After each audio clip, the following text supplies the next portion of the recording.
নমস্কার বন্ধুরা, শতাব্দী বেঙ্গলি কিচেনের সমস্ত বন্ধুদের স্বাগত জানিয়ে আজকের রান্না শুরু করছি। আজকে বানাবো হাঁসের ডিমের ঝোল। আজকের ভিডিওটার মধ্যে থাকবে একটা ভালো টিপস। হাঁসের ডিমের খোসা কিভাবে সহজেই ছাড়াতে পারবেন তার একটা আমি টিপস দেখাবো। তো রান্নাটা প্রথম থেকে শেষ অবধি দেখবেন, আশা করি ভালো লাগবে। আর আমার রান্না যদি আপনাদের ভালো লেগে থাকে তাহলে অবশ্যই চ্যানেলটি সাবস্ক্রাইব করবেন এবং পাশে থাকা বেল আইকনটা প্রেস করে দেবেন।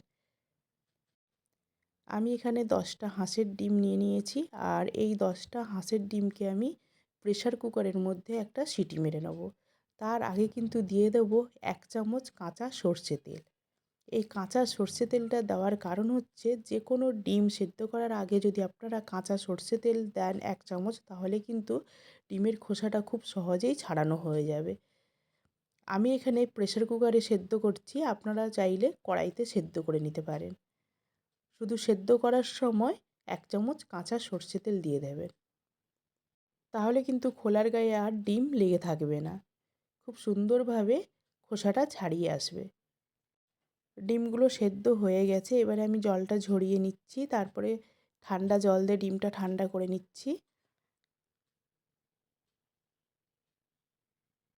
এরপর আমি ডিমের খোসাগুলো সহজেই ছাড়িয়ে নেব। দেখুন, এমনিতে কিন্তু হাঁসের ডিমের খোসা সহজেই ছাড়ানো যায় না, আর এইভাবে যদি সেদ্ধ করা হয় তাহলে কিন্তু ডিমের খোসা খুব সহজেই ছাড়ানো হয়ে যাবে, একটুও কিন্তু খোসার গায়ে ডিম লেগে নেই।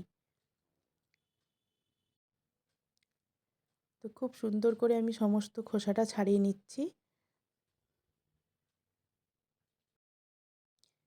এইভাবে আমি সমস্ত ডিমের খোসাগুলো ছাড়িয়ে নেব।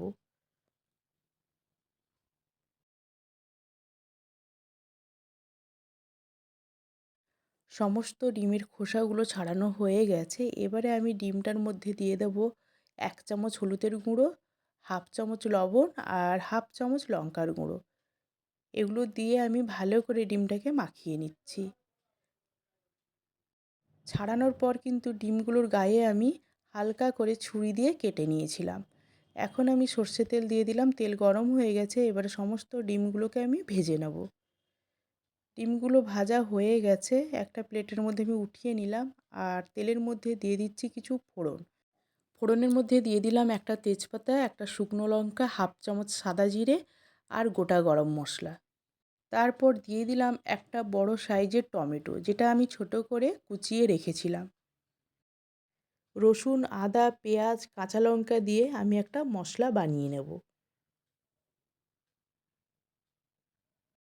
সমস্ত কিছু আমি মিক্সার গ্রাইন্ডারে একটা পেস্ট বানিয়ে নিচ্ছি, আর আপনারা চাইলে এটা শিলনোড়াতেও বেটে নিতে পারেন। এবারে ওই তেলের মধ্যে কিন্তু এই মশলাটা দিয়ে দিলাম। মশলাটা তৈরি করতে করতে টমেটোটাও বেশ ভালো মতন মজে গেছিলো। আমি এখন মশলাটা অ্যাড করে দিলাম। এবারে মশলাটাকে খুব ভালো করে কষিয়ে নিতে হবে। মশলাটাকে খুব ভালো করে ভাজা ভাজা করে নিয়েছি, যাতে মশলার কাঁচা গন্ধটাও চলে গেছে। এখন আমি কিছু গুঁড়ো মশলা দিয়ে দিচ্ছি। তার মধ্যে দিয়ে দিলাম হাফ চামচ হলুদের গুঁড়ো, 1 চামচ লঙ্কার গুঁড়ো, 1 চামচ ধনে গুঁড়ো, 1 চামচ জিরের গুঁড়ো। এগুলো দিয়ে একটু জল দিয়ে ভালো করে আবারও মশলাটা কষিয়ে নিচ্ছি।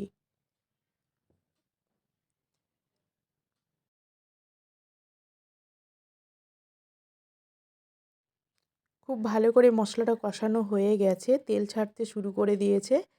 এখন আমি দিয়ে দেবো ঝোলের জন্য পরিমাণ মতো জল।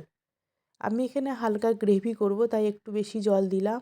আর আপনারা যদি কষা বানাতে চান বা কষা কষা রাখতে চান, তাহলে কিন্তু জলটা একটু অল্প দেবেন। হাঁসের ডিমের কষাটাই বেশি ভালো লাগে, তো আপনারা যেটা ভালো ভাববেন সেটাই করবেন। আমি এখানে জাস্ট হালকা একটু গ্রেভি রাখবো, আপনাদের যেটা পছন্দ সেটাই করবেন।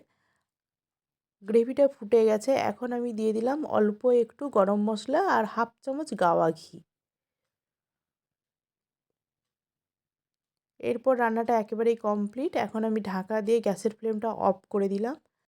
আধ ঘন্টা পর এসে আমি সার্ভ করে দিচ্ছি একটি পাত্রে। আর আজকের হাঁসের ডিমের রান্না আপনাদের কেমন লাগলো অবশ্যই কিন্তু কমেন্ট করে জানাবেন। আপনারাও এইভাবে একবার রান্নাটা ট্রাই করে দেখুন, আশা করি ভালো লাগবে। তাহলে আজকের মতো আসি, আবার দেখা হচ্ছে রান্নার নতুন কোনো ভিডিও নিয়ে।